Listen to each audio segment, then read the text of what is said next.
is in our vital national interest to send an additional 30,000 U.S. troops to Afghanistan.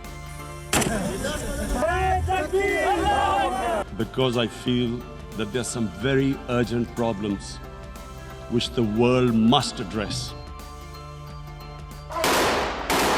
Mr. Gorbachev, tear down this wall. Build that wall. Build that wall.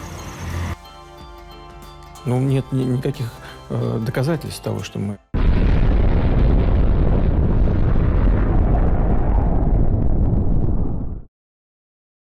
Sir चलें, Pakistan resolution pass हो गई, उसके बाद 1947 की अगर आप 11 अगस्त की speech देखें कायदे आज़म की, तो जहां पाकिस्तान रेजोल्यूशन की 22 मार्च की स्पीच में उन्होंने इस्लाम का जिक्र किया है और मुसलमान यूनिटी का जिक्र किया है, 11 अगस्त की स्पीच में कहीं पे भी इस्लाम का जिक्र नहीं है और एक मॉडर्न डेमोक्रेटिक स्टेट का जिक्र है। तो ये शिफ्ट कहाँ से आया? आप ये बताएं कि एक आदमी जो है by training lawyer, he is not bound by any morality of the language, so he uses language to his own advantage. He was a politician. अस्सलाम वालेकुम, मैं हूं हारिस खान और आप देख रहे हैं ग्राउंड जीरो एपिसोड 9। आज का जो हमारा टॉपिक है वो 23 मार्च के हवाले से लाहौर रेजोल्यूशन, जिसे पाकिस्तान रेजोल्यूशन भी कहा जाता है। Pakistan resolution facts and perception, जो हम समझते हैं क्या वो हकीकत है या हकीकत उससे कुछ मुख्तलिफ है। इस पर बात करने के लिए आज हमारे साथ मौजूद हैं एक renowned political scientist, historian, doctor professor Ishtiaq Ahmed sahab, जो कि स्टॉकहोम यूनिवर्सिटी में पढ़ाते रहे हैं और अब रिटायर हो गए हैं। आप लम्स में भी पढ़ाते रहे हैं और आपने पार्टीशन और सब कॉन्टिनेंट की हिस्ट्री पर बेइंतहा तसानीफ लिखी हैं, जिसमें से सबसे मशहूर Pakistan the garrison state, the concept of an Islamic state और सोल कायदे आज़म के ऊपर जो बुक आपने लिखी है, एक डिटेल्ड बुक उनकी पर्सनैलिटी पे, उनके स्ट्रगल पे और उनकी थिंकिंग के ऊपर। तो डॉक्टर साहब, आपको खुशामदीद कहता हूँ ग्राउंड जीरो में। बड़ी मेहरबानी। मेरी करेक्शन इस पर कर सकते हैं कि आप यूनिवर्सिटी ऑफ पंजाब में अपने 1970 के पॉलिटिकल साइंस के एग्जाम में भी टॉप कर चुके हैं। हाँ जी, सप्लीमेंट्री एग्जाम में, उसमें एक वॉकआउट हो गया था, वरना मैं रेगुलर में टॉप करता। वो हमारे अपने ही क्लास फेलोज ही थे, उन्होंने वॉकआउट कर दिया, then we had to sit again. तो उस जमाने में जिसको जो रेगुलर एग्जाम में पास हुआ था उसके थे 486, आई गॉट 508, तो एक्चुअली आई टॉप्ड ओवरऑल। आप वो भी डिटेल्स आपको दे देना 1970 की। करेक्ट। तो सर, लाहौर रेजोल्यूशन, आपके ख्याल में लाहौर रेजोल्यूशन क्या है? देखिए, लाहौर रेजोल्यूशन से पीछे थोड़ी सी बैकग्राउंड में जाना पड़ेगा। जनवरी 1940 में एक मीटिंग हुई थी कायदे आज़म मोहम्मद अली जिन्ना के घर में, मालाबार रोड पे, मालाबार हिल्स पे। तो उसके अंदर जिन्ना साहब वाज द होस्ट और डॉक्टर अंबेडकर जो थे दलित लीडर वो थे, और मिस्टर पेरियार जो साउथ इंडियन द्राविडियन लोगों के लीडर थे, ये तीनों मिले थे। और प्रेस के अंदर ये खबर थी कि शायद ये तीनों मिलके एक पार्टी बनाएंगे as a counterweight to the Indian National Congress. वो महल 2-3 दिन मुज़ाकरात होते रहे, but nothing came out of it.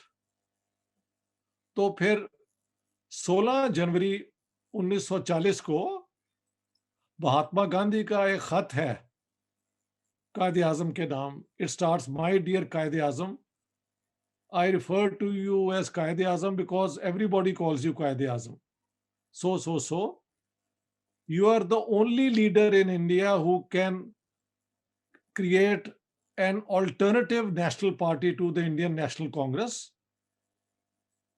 Since the Muslims, the Dalits, and the Dravidians feel that the Indian National Congress is an upper caste party, the three of you can form an alternative national party which would be equally big in its support.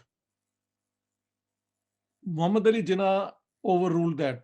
उन्होंने कहा कि ये कोई नहीं, क्योंकि उसकी वजह ये है कि जिन्ना साहब किसी के साथ लीडरशिप शेयर नहीं थे करना चाहते, ये समझ लो। तो उसके बाद डॉक्टर अंबेडकर जो खिलाफ भी हो गए मुस्लिम लीग के और पाकिस्तान के लेटर ऑन, उससे पहले उन्होंने हक में लिखा था। पेरियार जो थे south Indian, he also turn very disappointed कि Jinnah did want to form a party in तीनों लीडर्स की। उसके बाद 18 मार्च 1940 को कांग्रेस के नेशनल जो एनुअल जो था सेशन, उसके अंदर उन्होंने डिमांड किया कि हिंदुस्तान को आजाद किया जाए as a united one nation. उसके बैकग्राउंड में फिर आप 23 March a few days later ये जो है ना मुस्लिम लीग का सेशन लाहौर में होता है। ये 22 को शुरू होता है, 22, 23, 24 और 25 को ये खत्म होता है। तो ये है बैकग्राउंड इस रेजोल्यूशन की। इस रेजोल्यूशन को किसने लिखा, इस पे बहुत बहस है। सर मोहम्मद जफरुल्लाह खान जो हैं, उनका क्लेम है कि लॉर्ड लिनलिथगो ने मुझे कहा कि भाई तुम इनको एडवाइस करो मुस्लिम लीग वालों को कि अगर, क्योंकि बात यह है कि सेकंड वर्ल्ड वॉर शुरू होने के बाद जिन्ना साहब and Lord Linlithgow were working together against the Congress. और मेरी जो जिन्ना वाली किताब है उसमें मैंने कोट किया है, लिनलिथगो ने कहा है कि भाई इन्हें कहो कोई कॉन्क्रीट बात करे ना, व्हाट डू दे वांट। और according to Zafarullah, Linlithgow told him कि तुम इनकी कोई टेल देम कि क्या कैसे करना है। उस जमाने में sir Zafrullah was a member of the viceroys council, समझ गए आप। तो सर जफरुल्लाह का क्लेम है कि मैंने ये जो है ना लाहौर रेजोल्यूशन, ये मेरी फॉर्मुलेशन है, I have framed it, I have written it. अब इसके ऊपर तस्दीक सिर्फ खान वली अब्दुल वली खान ने की है, जो अब्दुल गफ्फार खान के बेटे हैं। वो कहते हैं मैं लंदन में जब रिसर्च कर रहा था, उनकी एक किताब है फैक्ट्स आर फैक्ट्स, तो उसके अंदर उनका क्लेम है कि सर जफरुल्लाह का वो लिनलिथगो का मैंने वो लेटर पढ़ा है, ये है वो है। मैंने जब खुद जाके वहां पे देखा, I could not find that letter, लेकिन उसका कई लोग जिक्र करते हैं, मगर वो कहते हैं कि वो लेटर की शक्ल कुछ और थी from what Wali Khan was saying, ठीक है।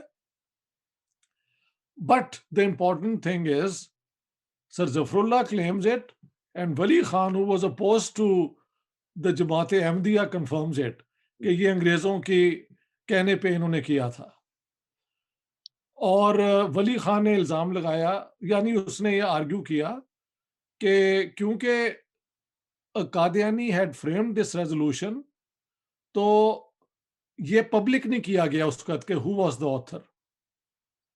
सर जफरुल्लाह की किताब जो मैंने उनकी पढ़ी है, वो कहते हैं कि इसलिए नहीं किया गया कि मैं कादियानी था, बल्कि मैं वाइसरॉय की काउंसिल का मेंबर था। So as a office holder I could not have given, I could not be the author of that resolution. यानी आप वाइसरॉय की काउंसिल में भी बैठे हैं और रेजोल्यूशन मुस्लिम लीग का आप लिखें, तो वो फिर क्या कहते हैं, as an official of the government you can't do it, ठीक है। तो उसके अलावा बहस ये है कि चौधरी खलीकुज़्ज़मान कहते हैं कि मैं जब मिला जफरुल्लाह को, तो जफरुल्लाह ने कहा कि अंग्रेज जो है they are willing to give the Congress a lot of, तो आप भी इनके साथ मिलके कोई कॉम्प्रोमाइज करें। तो ही डिनाइज कि जफरुल्लाह इज द ऑथर। और एक और क्लेम है कि सर सिकंदर हयात ने भी कोई स्कीम बनाई थी, मगर whosoever did it, the final resolution was presented on the 23rd of March। इस पे जो बहस हुई है, मैंने सारी किताब के अंदर डिटेल्स दी हैं, इन्होंने क्या आर्गुमेंट्स दी, क्या बातें वहां पे हुई।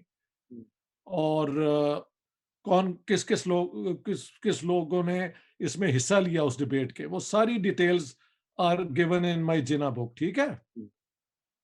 24 तारीख को फिर ये रेजोल्यूशन यूनानिमसली पास हो गया, और इस रेजोल्यूशन के अंदर जो है वो मेन बात यही है कि जिन जिन इलाकों में मुसलमान मेजॉरिटी में है, नॉर्थ वेस्टर्न और नॉर्थ ईस्टर्न एरियाज में, वहां पे मुस्लिम स्टेट्स बनेंगी जो कि सॉवरन होंगी और इंडिपेंडेंट, ऑटोनमस सॉवरन, वो इस किस्म की मिक्स किस्म की लैंग्वेज है। इस पे भी एक बहस है कि why did they use such a loose language, clear क्यों नहीं बात की। कुछ लोगों का ख्याल है कि Nawabzada Liaquat Ali Khan and the rest did not want to make it very clear because they wanted to claim even Delhi in Pakistan, क्योंकि 1911 तक Delhi was part of the Punjab province, और पंजाब province जो है वो मुसलमानों की, उसमें मुसलमानों की मेजॉरिटी थी। तो इस किस्म की बेतहाशा थियरीज हैं कि what is the background of the 23 March 1940 resolution. मेरी आर्गुमेंट है कि इससे पहले जो 22 मार्च को मोहम्मद अली जिन्ना की तवील तकरीर है ना, उसको पढ़े। वहां पे उन्होंने पूरी जो आइडियोलॉजी है जिसकी बुनियाद पे कहा गया है कि हिंदू और मुसलमान कभी एक कौम नहीं हो सकते और इनको अलग कर दिया जाए तो अमन कायम होगा, वो मैंने पूरी डिटेल्स दी हैं। अच्छा, 25 की सुबह को ये खत्म हो गया, और 25 को ही फिर एक प्रेस कॉन्फ्रेंस दी लिया अपना मोहम्मद अली जिन्ना ने, जहां पे उन्होंने कहा कि लाहौर रेजोल्यूशन का मतलब सिर्फ ये है कि division of India and we want separate states for Muslims. ये आपकी आयशा जलाल ने जो बाद में जो लिखी है ना उसमें ये पूरा जो 22 मार्च से लेके 14 अगस्त तक की सारी जो स्पीचेज हैं जिन्ना साहब की, जो तस्दीक करती हैं इसकी, वो सारी उसकी किताब में मिसिंग है। और मुझे आज तक समझ नहीं आई कि why did I have to go and look up and show that this was totally misleading and unacademic, कि आप वो पूरी स्पीचेस छुपा दें, पूरा एविडेंस छुपा दें और एक झूठा थीसिस आप पेश कर दें बगैर क्या कहते हैं एविडेंस के। देखिए, स्कॉलरशिप जो है वो एविडेंस बेस्ड होती है।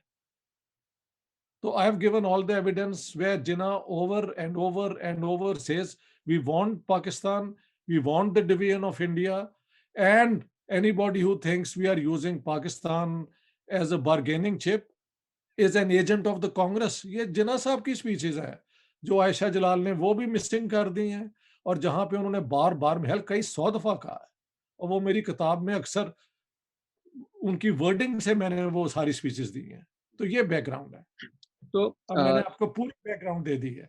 जी, तो आप ये कह रहे हैं कि जो लाहौर रेजोल्यूशन के टेक्स्ट में लैंग्वेज यूज़ की गई वो बहुत ज़्यादा मिक्स थी और कंफ्यूज्ड लैंग्वेज यूज़ की। सर, अगर हम बात करें पाकिस्तान के नाम की और पाकिस्तान की डिमांड की, तो चौधरी रहमत अली ने 1933 में ये डिमांड रखी। जी जी। लेकिन जैसे अभी हमने कायद-ए-आज़म की स्पीच पढ़ी, वहाँ उस स्पीच में कहीं पाकिस्तान का ज़िक्र नहीं है। तो क्या आप समझते हैं कि 1940 तक कायद-ए-आज़म पाकिस्तान के सेंस के कॉन्सेप्ट से एग्री नहीं करते थे? अच्छा, उस पे भी बड़ा अच्छा आपने ये सवाल किया। वो जो 1933 का जो है वो उनका नाउ और नेवर वाला पैम्फलेट, उस जमाने में तो अभी कोई चांस नहीं था ना कि yes, 1940s when the Second World War is going on, and Jinnah is now the red carpet boy of the British. So by that time, partition becomes very possible.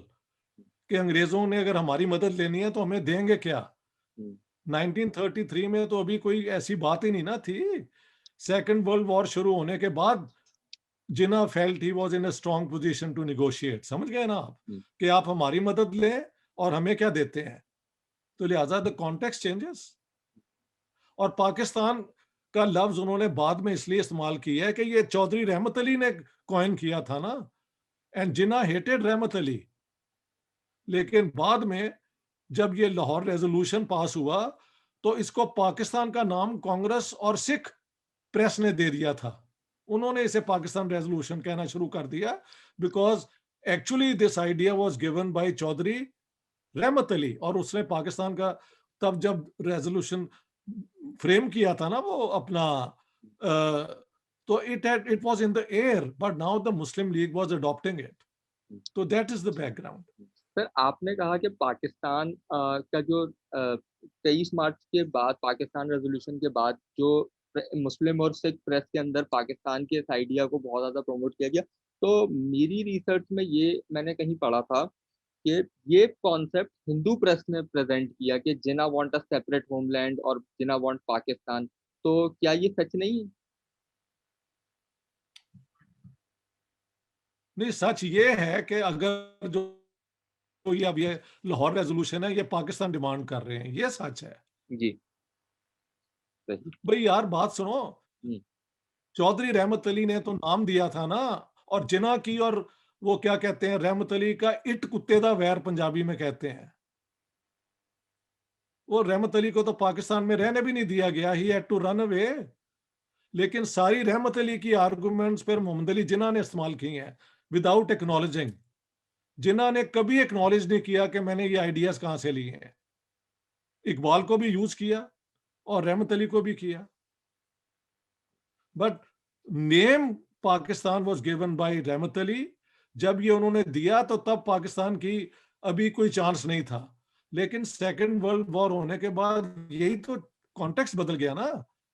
यानी लॉर्ड लिनलिथगो सेज के जिना को promote करने में मेरा interest था, he I have given all that evidence.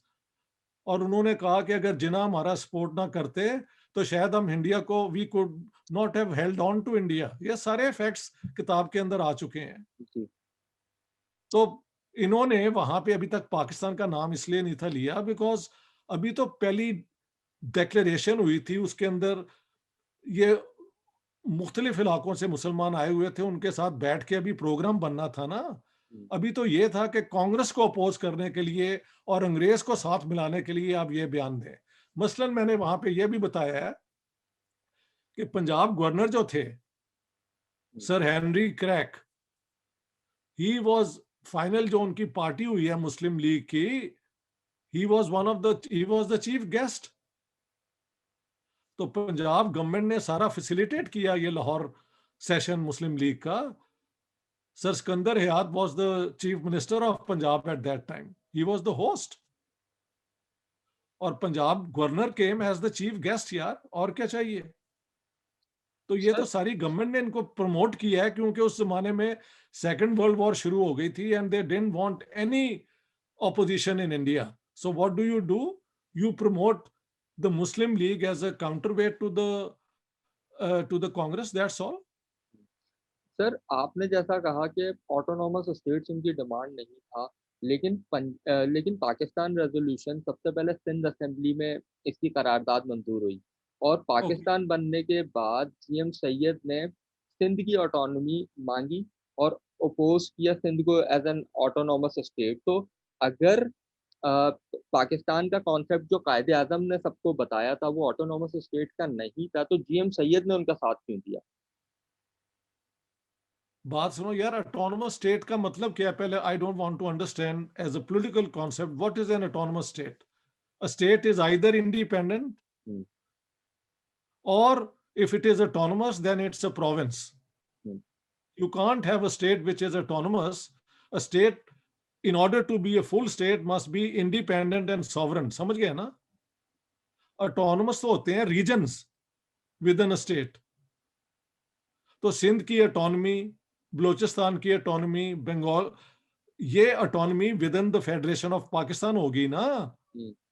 लेकिन state जो है autonomous जो होती है वो एक्चुअली इंडिपेंडेंट भी होना चाहिए, वरना वो स्टेट नहीं होती। सोवियत यूनियन के अंदर ऑटोनोमस रीजन्स थी, लेकिन वो सारा एक जो सोवियत कॉन्स्टिट्यूशन था, that's a different language all together. उन्हें ऑटोनोमस रीजन्स कहा जाता था ये वो, but they were all under the Soviet state, no doubt. Sir जैसे आपने बात की, यही बात कायदे आजम ने अपने 22 मार्च की इस जो स्पीच है उसमें की थी जिसमें उन्होंने union of great Britain, Iberian peninsula और बैल्कन पेनिनसुला का जिक्र किया, और वहां पे भी उन्होंने ये इस बात की तरफ इशारा किया कि वहाँ डिफरेंट स्टेट्स हैं जो ऑटोनॉमस भी हैं और एक रीजन में साथ रहती हैं। तो इससे क्या जाहिर नहीं होता कायदे आजम का कॉन्सेप्ट ऑफ ऑटोनॉमस स्टेट? नहीं, और देखो यार, ऑटोनोमस स्टेट का जो कॉन्सेप्ट है, first of all let me read this, you know, if the ये है page 1180, I am referring to Khurshid Ahmad Khan Yusufi की जो कलेक्शंस हैं, ठीक है, जी। उसमें है, if the British government are really in earnest and sincere to secure peace and happiness of the people of this subcontinent, the only course open to us all is to allow the major nations separate homelands by dividing into India into autonomous national states. Now, this is a loose language because it is still the beginning, the first time you are making a demand. उसके बाद जो उन्होंने बार बार उनकी clarification की है, उसमें he says division of India, division of India.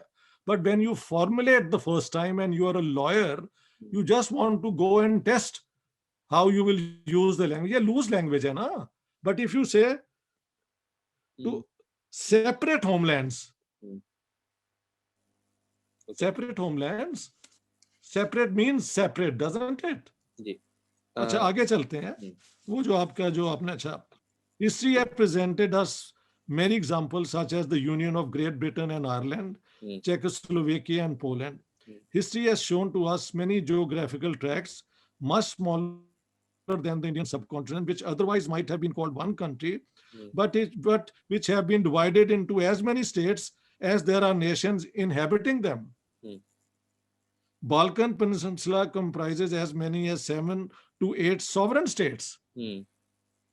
Likewise, the Portuguese and Spanish stand divided in the Iberian Peninsula, whereas under the plea of unity of India and one nation, which does not exist, it is sought to pursue here the line of one central government when we know that the history of the last 1200 years has failed to achieve unity and as witnessed during the ages, India always divided into Hindu India and Muslim India.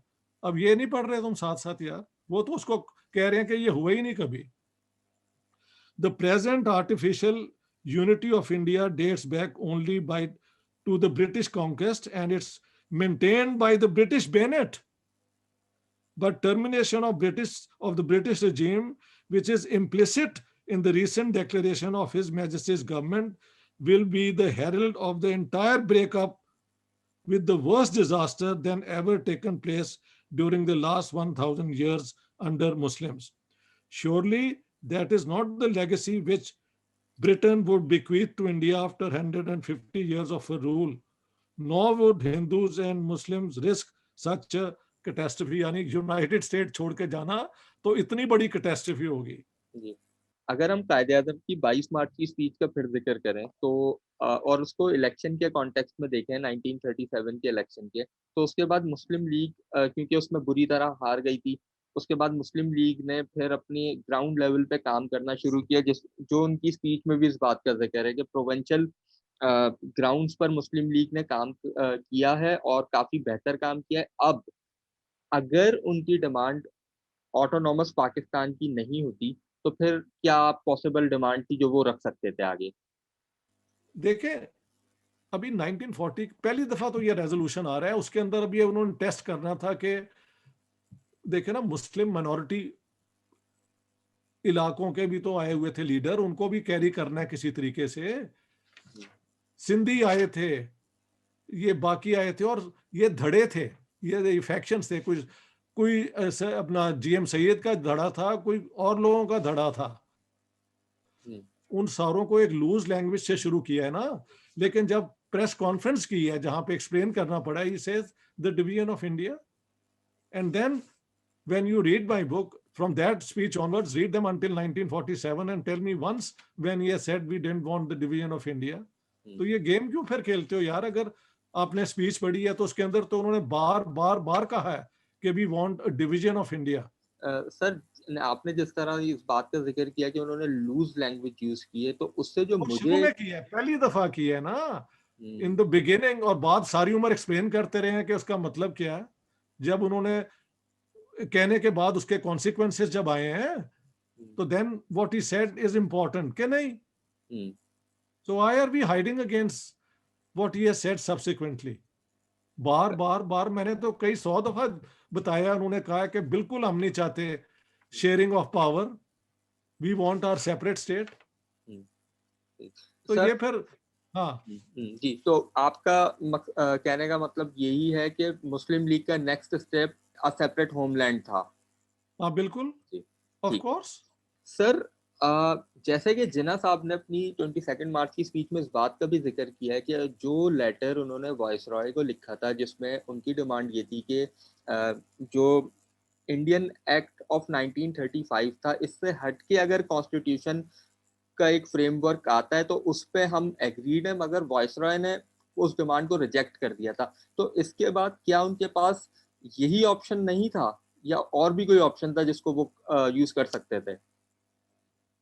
हाँ, वो ये है कि उधर भी एक problem था कि the viceroy could not have declared, अभी तो ये भी डिसीजन नहीं थी ना कि हम इंडिया को फ्री करेंगे, जी, कि हम इसको डिवाइड करेंगे। No official of the British could make a clear statement that we will divide India. That would be क्या कहते हैं मेजर क्राइम, कि आप इस किस्म की अश्योरेंस दे दें। तो लिनलिथ ने कहा था कि at the end of the war या जो भी है, माइनॉरिटीज के जो इंटरेस्ट है उनको मद्देनजर रख के कुछ बनाया जाएगा। Jinnah sahab wanted him to make a declaration कि आप क्लियरली कह दें कि हम पाकिस्तान या मुस्लिम्स की, that Linlithgow was not willing to do it because till the very end the British tried के कांग्रेस हमारे साथ कोऑपरेट करे। मेजर पार्टी तो वही थी ना, और जंग जिधर हो रही थी बंगाल और उस तरफ, वो तो सारे हिंदू मेजॉरिटी एरियाज थे जहां पे कांग्रेस का स्ट्रॉन्ग होल्ड भी था, ये सुभाष चंद्र बोस और ये सारे इनके जो नेटवर्क्स थे। सर चलें, पाकिस्तान रेजोल्यूशन पास हो गई, उसके बाद 1947 की अगर आप 11 अगस्त की स्पीच देखें कायदे आजम की, तो जहां पाकिस्तान रेजोल्यूशन की 22 मार्च की स्पीच में उन्होंने इस्लाम का जिक्र किया है और मुसलमान यूनिटी का जिक्र किया है, 11 अगस्त की स्पीच में कहीं पे भी इस्लाम का जिक्र नहीं है और एक मॉडर्न डेमोक्रेटिक स्टेट का जिक्र है। तो ये शिफ्ट कहां से आया? आप ये बताएं कि एक आदमी जो है by training lawyer, he is not bound by any morality of the language, so he uses language to his own advantage. He was a politician. 11 अगस्त की स्पीच की बैकग्राउंड ये है कि ईस्ट पंजाब में मुसलमानों पे अटैक लार्ज स्केल पे हो रहे थे। मार्च 1947 में रावलपिंडी के इलाकों में जो गांव थे ना, वहां पे सिखों पे बड़े प्लान्ड अटैक हुए और कई हजार सिख इन्होंने मार दिए। और ईस्ट पंजाब में अटैक शुरू होते हैं जुलाई के अंदर, ठीक है। बाय अर्ली अगस्त मुसलमानों पे लार्ज स्केल वहां पे अटैक शुरू हो गए थे। तो जिन्ना साहब को तब किसी ने कहा होगा कि अगर सारे वहां से मुसलमान जिस तरह यहां से निकाले जा रहे हैं हमारी तरफ से, अगर वहां से सारे मुसलमान इंडिया से निकाले गए, यहां से हिंदू सिख भागने शुरू हो गए थे ना अटैक्स की वजह से, तो 35 मिलियन मुस्लिम्स विल कम। इसलिए 11 अगस्त की स्पीच में इस्लाम का जिक्र नहीं है और Hindus will cease to be Hindus, Muslim, this is all politics यार, it has nothing more to it. क्योंकि 13 अगस्त की जो बैंक्वेट है माउंटबेटन के साथ, वहां पे Mountbatten gets up and says के मुसलमानों के बड़े बड़े अजीम लीडर हुए हैं, मसलन अकबर जिसने एक सेकुलर स्टेट, ये भी। तो जिन्ना गेट्स अप एंड सेज के अकबर ठीक है, but our real inspiration is Prophet Muhammad, and I am quoting his words, who first defeated the Jews and Christians and then treated them fairly. So he goes back to the classical Islamic model जो है। और उसके बाद 25 जनवरी 19 दिसंबर 1947 को BBC के जो mister Stimson है, he says के अब ऐसे क्यों नहीं आप करते कि आप मुस्लिम लीग का नाम पाकिस्तान लीग कर दें and open it to all Pakistanis. And Jinnah says no, I can't do that, this will not be acceptable to the Muslims. हाँ, फ्यूचर में जाके ये मुमकिन है, because he was a very clever politician. वहां पे भी नजर आता है कि बजाय मुस्लिम लीग को आप पाकिस्तान लीग करके गैर मुसलमानों को भी इंक्लूड कर दें, ही रिजेक्ट्स इट। और फिर 25 जनवरी 1948 को कराची बार एसोसिएशन के सामने वो क्या कहते हैं कि मुझसे ये पूछा जाता है कि कॉन्स्टिट्यूशन, ये क्या सवाल है, हमारी कॉन्स्टिट्यूशन तो 1300 साल पहले शरीयत ने दे दी है और वो डेमोक्रेटिक होगी और वो माइनॉरिटीज को वेल ट्रीट करेगी, तो शरीयत माइनॉरिटीज वेल ट्रीट, तो उसमें मुसलमानों का एक पूरा ट्रेडिशन है जजिए की और प्रोटेक्शन की। अब what did Jinnah really mean? I am saying Jinnah was an extremely skilled politician. He used to make such loose language statements to have his hand free to say कि मेरा ये मतलब नहीं है, मेरा ये मतलब है। But और एक और बात देखें, the only department he established in Pakistan himself was the Department of Islamic Reconstruction in Lahore, और उसके चेयरमैन के लिए अलामा मोहम्मद असद, जो कि कन्वर्टेड जू थे ना, लियोपोल्ड वाइज, उनको बनाया गया और उनको कहा कि आप एक इस्लामिक इकोनॉमी, एक इस्लामिक कॉन्स्टिट्यूशन और इस्लामिक वो क्या कहते हैं एजुकेशन का सिस्टम हमें आप बताएं। इसके अलावा आई थिंक जून 1948 में when the state bank of Pakistan का इनॉग्रेशन हुआ है, तो वहां पे भी उन्होंने कहा है कि हम ना कैपिटलिज्म के हक हैं, ना हम सोशलिज्म के, हमें अपना इस्लामिक निज़ाम आप बताएं कैसे हम इस्लामिक लॉज लेके आए। इसके अलावा एक लेटर है उनका to the head of the वो क्या कहते हैं अखवान मुस्लिमीन, आई थिंक हसन अल बन्ना, कि आप हम पाकिस्तान बना रहे हैं, आप हमें एडवाइस करें कि हम पाकिस्तान को कैसे एक ट्रू इस्लामिक स्टेट बनाएं। तो और आप क्या चाहते हैं यार? एक स्पीच उन्होंने जो की 11 अगस्त की, वो तो ठीक है, इंडिया में जो मुसलमान है 35 मिलियन, उनको ना धकेला जाए। और वाकई ऐसे हुआ, सिर्फ पंजाब से निकाले गए ना मुसलमान, बाकी इलाकों में से तो जो आना चाहता था वो आ गया, वरना जो रहना चाहते थे वो आज तक वहीं रहे हैं। 9.8% थे 1947 में, अब 14.2% है। आप बताएं वेस्ट पाकिस्तान की हिंदू सिख पॉपुलेशन कितनी है? 1947 दिसंबर में 1.6 थी, आज तक 1.6 है, और वो भी इंटीरियर सिंध में है। ठीक, तो आपके सामने ये सारी यार ये चीजें। सर आखिर में अगर आप आज के इंडिया को देखते हैं जो रेडिकल इंडिया है, तो उस वक्त भी रेडिकल एलिमेंट्स तो इंडिया में मौजूद थे। 1925 में आरएसएस का कयाम और 1923 में जो विनायक दामोदर साहब हैं उनकी तरफ से एक रेजोल्यूशन पास की गई महासभा में हिंदुस्ता को प्रमोट करने के लिए। तो अगर मुस्लिम लीग वहाँ मौजूद होती, मुसलमान वहाँ पार्लियामेंट में होते, तो फिर भी उनकी कंडीशन तो हमेशा एक माइनॉरिटी की तरह ही रहती, 3:1 पे। देखिए ये बात भी अब बड़ी इंटरेस्टिंग है। आप ऑटोनॉमी की बात कर रहे हैं, अब let's see now what does autonomy means. एक फेडरेशन के अंदर जितने भी इलेक्शन हुए हैं, जब से इलेक्शन शुरू हुए, नॉर्थ वेस्ट के जितने प्रोविंस हैं, देखें सिंध 1936 में बना है, फ्रंटियर भी उसके बाद में बना है सेपरेट प्रोविंस, मतलब जब भी बना है। पंजाब था और बलोचिस्तान में तो जिरगा था ना, ठीक है। वहां पे जितने चीफ मिनिस्टर हुए हमेशा मुसलमान हुए, और बंगाल में भी हमेशा मुसलमान हुए हैं। तो आपकी जहां पे मेजॉरिटीज थी वहां पे तो पहली हुकूमत थी, और फेडरेशन थी ना ये इंडिया की। फेडरेशन के अंदर पावर शेयरिंग जो उनका लखनऊ वो क्या कहते हैं यार, नेहरू रिपोर्ट है 1928 में, उन्होंने कहा था कि अडल्ट फ्रेंचाइज की बुनियाद पे मुसलमान चाहें तो अपनी परसेंटेज जो पॉपुलेशन है उसके मुताबिक आप रिजर्वेशन ऑफ सीट्स भी कर सकते हैं सेंट्रल असेंबली में। तो उससे क्या फर्क पड़ता है यार? मुसलमान अगर देखें ना पार्टीज के अंदर, अब देखें इंग्लैंड के अंदर who was Disraeli, आपने कभी नाम सुना है? Prime minister Disraeli, he was a Jew who became prime minister of Gladstone और उस दौर के अंदर a Jew became the prime minister. How did he become prime minister? Because he was member of the conservative party. तो ये तो कोई बात नहीं है.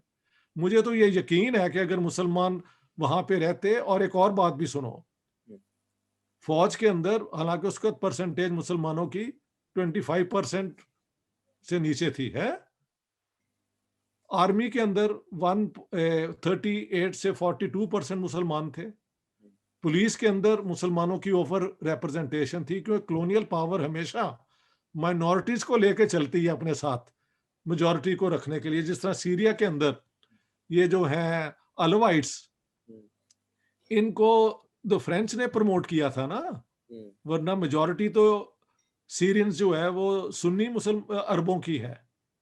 तो माइनॉरिटीज को हमेशा कॉलोनियल पावर्स प्रमोट करती हैं मेजॉरिटीज को करने के लिए. लिहाजा पुलिस में इनकी ओवर रिप्रेजेंटेशन थी थ्रू आउट इंडिया, आर्मी के अंदर थ्रू आउट इंडिया, और नॉर्थ वेस्ट और नॉर्थ ईस्ट में इनकी अपनी मेजॉरिटीज थी, इनकी अपनी गवर्नमेंट्स थी. ऐसी गवर्नमेंट एक हिंदू स्टेट कैसे बन सकती है? एक और बात सुन लें कि अगर आप डेमोक्रेटिक गवर्नमेंट बनाते हैं तो उसके अंदर तो कोई भी लीडर आपका बन सकता है ना, मजहब का तो उसमें कोई रोल नहीं है. तो सर आपने जो बात की, चलें एक और बात सुन लें, जी जी, आप ये चेक भी कर लें. कानपुर में 30 मार्च 1941 को यह सवाल हुआ कि जहां पाकिस्तान बना रहे हैं वो तो पहली पाकिस्तान है, नॉर्थ वेस्ट और नॉर्थ ईस्ट में हमारा क्या बनेगा? तो वहां पे जिन्ना साहब ने जो कहा वो भी आप पढ़ लेना. उन्होंने कहा कि हाँ, वो भी वहां से भी है कि he wanted the division all the time. उन्होंने कहा कि I will make 2 crore Muslims taste martyrdom and get smashed. तो इसका क्या मतलब है? ही वांटेड, अगर मुसलमान और इस्लाम खतरे में था यूनाइटेड इंडिया में, तो सबसे ज्यादा कमजोर तो हिंदू मेजॉरिटी प्रोविंसेस में मुसलमान थे ना. उनको वहां पर अबेंडन करने का क्या तुक था? He said I is going to sacrifice them. He wanted the division of India because he wanted to prove कि he is no less a leader than Gandhi. बस ये उसका, this was his mental क्या कहते हैं,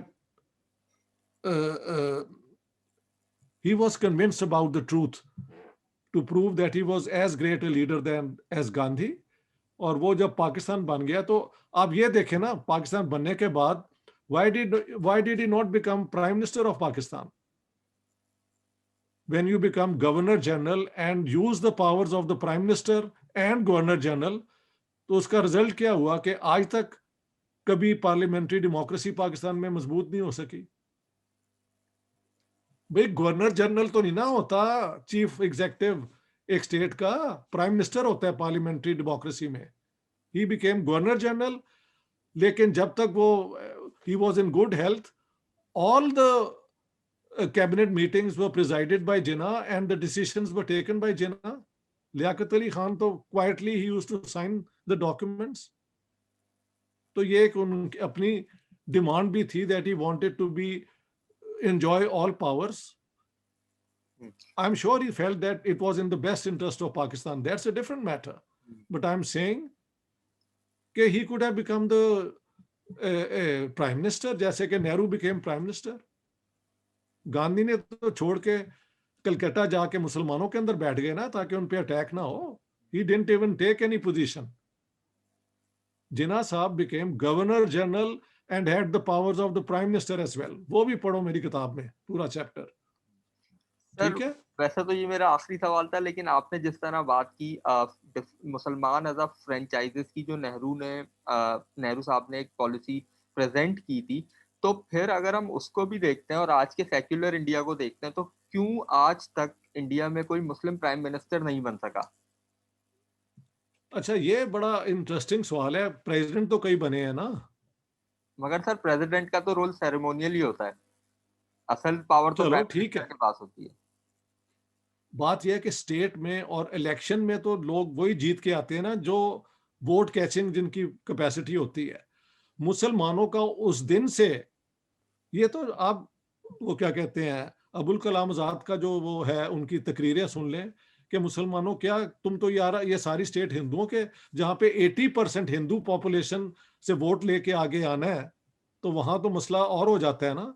लेकिन अगर पंजाब से भी वोट लेना हो, सिंध से भी लेना हो, बंगाल से भी लेना हो, नॉर्थ वेस्ट फ्रंटियर से लेना हो, तो वहां पे कॉम्प्लेक्शन के कौन प्राइम मिनिस्टर बनेगा एक और निगोशिएशन की बुनियाद बनती है। लेकिन अगर आप इंडिया ही तोड़ के आ गए हैं पाकिस्तान बनाने के लिए, तो मुश्किल हो जाता है ना, नामुमकिन नहीं बट मुश्किल हो जाता है। सर आपका बहुत शुक्रिया हमें वक्त देने के लिए, और मुझे इससे काफ़ी इंफॉर्मेशन मिली और व्यूअर्स को भी इससे काफ़ी इंफॉर्मेशन मिली होगी, I hope. Thank you sir. ये आपकी जो एक जनरेशन आ रही है ना, यू आर ट्रूथ सीकर्स, तो आप सच आगे लेके आए, लोग तो डिसाइड वही करेंगे ना जो वो जैसे उन्हें समझ आती है। ठीक तो ऑल द बेस्ट यार हारिस, बहुत मजा आया आपसे बात करके। टेक केयर, अल्लाह खुदा हाफिज, अल्लाह हाफिज।